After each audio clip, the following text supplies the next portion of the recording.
Sa Terminal 2 at Terminal 1, kamusta naman? Makinig din ba? Henry, sa Terminal 2 nagkaroon ng power fluctuation ng higit 3 oras kanina. Ayon sa MIA, ito dahil sa mataas na heat index na nagdulot ng increased power supply at nagkaroon ng fluctuation ng power. Kaya uminit ang area sa Terminal 2. Sa Terminal 3, Henry, walang power fluctuation pero maraming pasahero rin ang nagreklamo dahil may ilang bahagi ng terminal na mainit kaninang umaga at kaninang hapon. Aminado ang MIA na lahat ng terminal luma na ang mga aircon dahil yun ay Henry ay inaayos na rin nila at umaasa sila na ang susunod na operator ng NAIA na yung San Miguel Private Consortium ay maayos itong problema sa aircon sa lahat ng terminal sa NAIA. Henry. So ang ibig sabihin na Jackie, sa mga susunod na araw, itong Semana Santa, eh medyo mahirap makumpuni yung problema sa aircon. Yung mga pasahero talagang, well, expect na pagdusa sa init sa mga airports. At tama ka, Henry, kailangan lang sinasabi ng mga pasyente na kailangan may patience yung mga tao dito hinggil sa issue nga ng aircon o ng lamig ng panahon. Pero ayon sa MAA, inaayos na nila at nagkakaroon na sila ng inaayos na ng mga engineering team ang lahat ng mga equipment at mga aircon circuit breaker para maayos at ma-improve kahit paano ang lamig dito sa airport. Henry. Maraming salamat, Jackie Pascual. Tuwing araw, pumasok ang bago ang long weekend ngayong Semana Santa. Kaya naman, buhos na ang mga pasahero pauwi ng kanilang probinsya. Mahaba na rin ang pila sa security checks dahil higpit ang pagbabantay para maiwasan makapagpasok ng mga ipinagbabawal na gamit ang mga pasahero. Live mula sa Paranaque, magpapatrol, Jervis Manahan. Jervis, gaano na kasikip dyan sa PITX ngayong Miyerkules Santo? Well, as of 6 p.m. ay umalo na sa may 142,000 na mga pasahero na bumiyahe dito sa PITX. Ito na ang pinakamataas na bilang ng mga pasahero na bumiyahe ngayong linggo, lalo wala ng pasok bukas, Huwebes Santo. Walang tigil ang pagdating ng mga pasahero sa PITX buong maghapon ngayong March 27, Miyerkules Santo. Tuling araw na kasi ng pasok. Kaya marami na bumabiyahe pa ulit sa kanilang mga probinsya. Papasok pa lang sa terminal, mahaba na ang naging pila. Mahigpit ang seguridad sa mga pasok na gamit. May mga nakumpiskal mga kusilyo at canisters. May pagtaas ng bilang sa nagdadala ng butane gas. Siguro ito yung mga may balang na magsangyup sa katigan nila mga probinsya. No? Pero siguro naman meron din naman doon sa pupuntahan nila. Huwag na saan sila magdala nito kasi kukumpiskayin natin. Dahil nga highly claimable ito. Imagine mo kung sa ilalim ng compartment ng bus, mainit, may baka magdulot pa ng sakuna. Kasama sa mga bumiyahe ngayong hapon si Tina na pauling San Narciso sa Quezon para makasama ang pamilya ng kanyang asawa. Last uwi namin is 2016. Medyo nakakapagod, ganun kasi first time namin umuwi kasama yung mga bata. First time din nakita ng lola yung mga apo niya. Na malaki na. Magpapakasyon din ang pamilya ni Lenita. 7 oras ang biyahe nila patupang sa Angeles, Quezon. Higpit ang pagpadahe. Hindi ba pa kasama ako mga dadagin ng ulat para po sa mga isla-isla doon na ipag-connect ko. Yung asawa ko na po yung magdadala. Susunod po siya. So ito lang pong mga nakakaya ko yung big-big namin ngayon. Sobrang excited po. Para po makita ko po yung nanay ko kasi nanay na lang po yung meron ako. Wala na sineservisyohan ng PITX ang daan ng mga biyahe dito. Sabi ng pamumuhan ng Landport, may mga pulibog na biyahe na lalo na yung mga air condition buses at ibang people. Pero nagdadag na sila ng mga bus.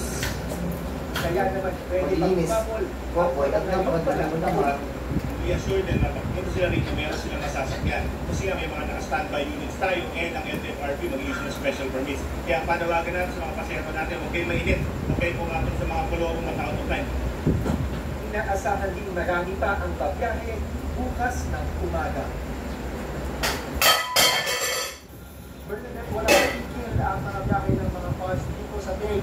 kahit na ngayong Huwebes at Biyernes Santo. Pinagkakandaan nila ang pagbalik ng mga pasahero simula sa Linggo hanggang sa Lunes. Bernadette. Maraming salamat, Lourdes Manahan. Simula bukas, tigil operasyon ng Lina ang PNR sa Metro Manila dahil dito inihahanda ang pagbiyahe ng dosen-dosen ng bus bilang alternatibong masasakyan ng mga maapektuhang pasahero. Nangako rin ang pamahalaan ng tulong sa mga empleyado ng PNR na mawawala ng trabaho. At live nagpapapunta PNR Bus Station sa Maynila, si Andrea Taliles.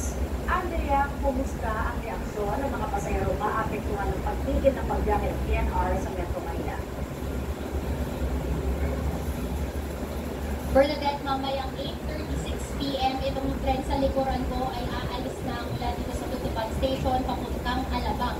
At yan na yung magiging huling biyahe ng Philippine National Railways dito sa Metro Manila sa mahabang panahon dahil pansamantala nga itong magsasara para bigyang daan yung ginagawang North to South Commuter Railway. Marami sa mga pasahero ay may hinaing dahil nga mapapahaba, mapapamahal ang kanilang biyahe. Samantala, siniguro naman ng Department of Transportation na kinakausap na nito yung mga company ng PNR na maapektuhan ng pagsasara ng train line.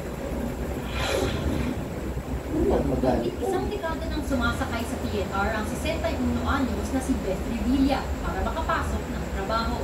Kasabay sa pagtigil ng tren, nagdesisyon na rin si Revilla na magretiro na kaysa maghanap ng ibang paraan ng pagkukommute mula Alabang hanggang Pasay. Nahirapan ako pag sa araw-araw traffic, karnaga, traffic, tapos kung kaghali ka na, lalo na. Hindi. Simula bukas, Huwebes Santo, tigil muna ang mga biyahe ng PNR mula Governor Pascual sa Malabon papuntang Tutuban at Tutuban papuntang Alabang. Ito ay para bigyang daan ang ginagawang North to South Commuter Railway na tatakbo mula Pampanga hanggang Laguna. Nasa 25,000 pasahero kada araw ang maaapektuhan. Pero siniguro ng DOTR, mayroon nang nakahandang alternatibong masasakyan para sa kanila. Maraming bus yung binigyan natin ng permit. And starting today, tomorrow actually meron ng pangilan-ilan. Pero sa Monday ay magsisimula na yung maraming mga bus units na mag-operate doon sa maapektuhan ng pagsara ng PNR. Ayon sa LTFRB, higit 50 bus ang papayagang magserbisyo sa mga apektadong ruta.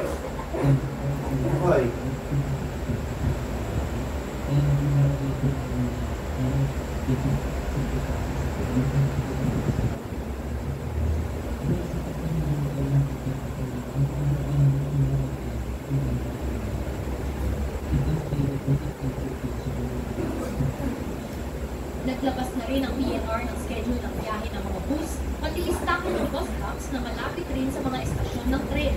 Ang pinakamalayo ay nasa 4.6 kilometers.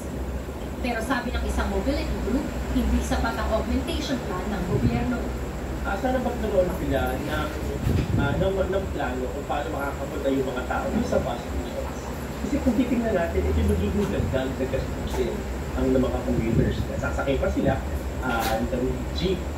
Isa pang hinaing ng mga pasahero, ang nakasanayang 30 pesos na end-to-end fare ng PNR, mapapamahal ng 71 pesos, bagay na ipinabahala ng ilang commuter tulad ni Chodor Season.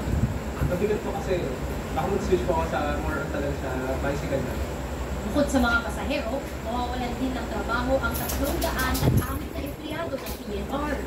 So, yung mga minimum wage earners, no? So, they will get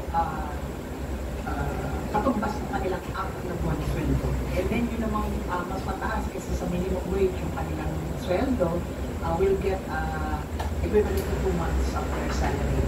At ayon kay Geronimo, mayroong mga malilipat na empleyado sa PNR sa Bicol Region at gagawin din silang prioridad kapag nag-apply ng trabaho sa North-South Commuter Railway, LRT, MRT at iba pang ahensya ng DOTR.